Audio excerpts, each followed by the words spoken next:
Well, I've been working on workflows and I want to show you in this video how to do a workflow based on zip codes and routing to the right people. So check it out.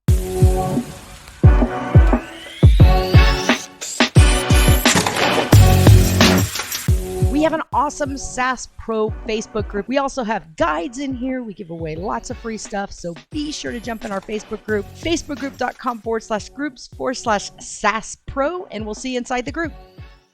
Inside your workflow, you can create tons of workflows. In this video, I'm going to show you how we created a postal routing to give you ideas on how to route zip codes to specific people or specific people that may be outside of your organization. So check it out. The trigger we added was a contact tag, but you can use a trigger that comes from a form. And that's how we originally started this. So if you add a trigger that comes in from your website form and you make sure that you have the postal code inside the form, meaning the zip code, so they have to fill out the zip code, that is what will trigger your zip code routing. So you just do form is website form and make sure you have postal code or zip code in the form. Now, here's what we do. Once they come through the form, we wait a minute.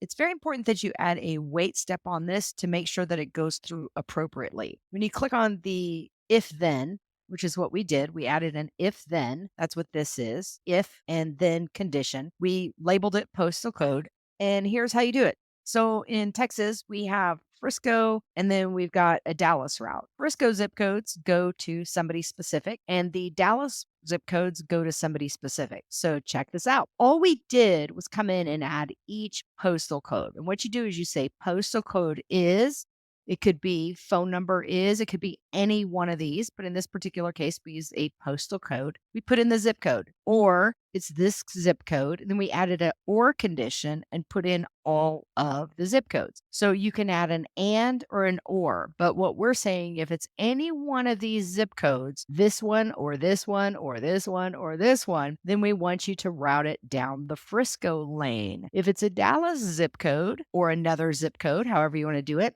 it's the same thing. We put a number of zip codes in here with the or, and then we saved it. So what happens is once we saved this, then we add a tag, and that tag can be added to create a smart list. So if you have a smart list for certain things that you're moving over to different places or people or things like that, that's a great way to do it. So we went ahead and added a tag if they come down this lane. We added a Dallas tag if they come down this lane. And then we said email. So we're going to email Frisco. We're going to email Dallas. So when you click on the email, you can send them an email, but the email is an internal notification. So you would send an internal notification to go to, and then of course we filled out all the form fields, meaning the zip code in the form fields and all the information saying they have a new read. This is just an internal notification going to a custom email. So you want to do custom email to that. If they're inside the platform, you can easily select users, assigned users, custom email, or particular user. In this particular case, we used a custom email. So this is now taking this zip code lead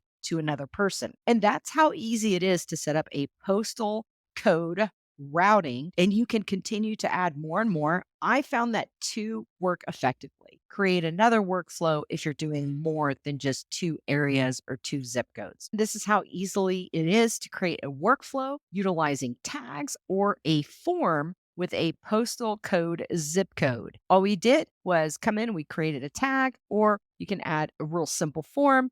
Form is, form submitted with the postal code in that information. It will then wait a minute. And again, all we did was do if then. We use the or, this zip code, or this zip code, or this zip code. We added another city and did or this zip code, this zip code, this zip code, and the list can go on. Give it a few minutes. You got to let the workflow work its process. You can easily do things like add more workflows or move it to another workflow. In our particular case, we remove it because this particular customer doesn't meet those leads. Now they are passed on to someone else. That's how easy it is to do an awesome postal code routing using postal code on your form or with tags. Thanks for watching. Don't forget to like, subscribe, and we'll see you on the next video.